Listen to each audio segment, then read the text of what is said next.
بسم الله الرحمن الرحيم.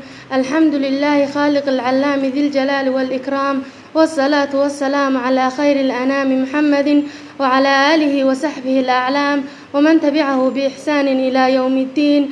أما بعد، أيها الإخوة والأخوات والطلاب والطالبات والمعلمون وأولياء الأمور أصحاب المعالي والسعادة، أحييكم بأحسن تحية وأفضل سلام، تحية مباركة طيبة، ألا وهي السلام عليكم ورحمة الله وبركاته.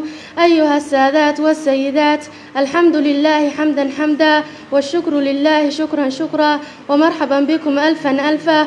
فاليوم أجد قلوب الحضور تترقص فرحا بهذه المناسبة العظيمة، لا أستطيع وصف سعادتي وأنا أنظر لوجوهكم التي ترتسم عليها معالم السعادة والفرح، فتخرج الفرحة يطالبها كل مروءة ومجد، لا يكل ولا يمل من العمل للوصول إلى مستقبله المشرق، فيضع هدفه نصب عينه ويسهر الليالي على طلب العلا، ويسعى جاهدا وراء حلمه، ويقدم الوقت ويبدل قصار الجهد.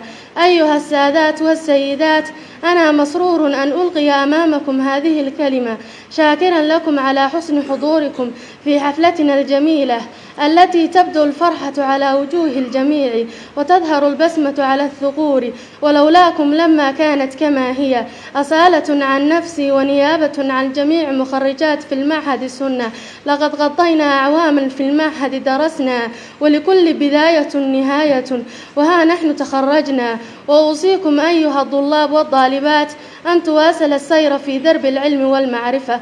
والسلام.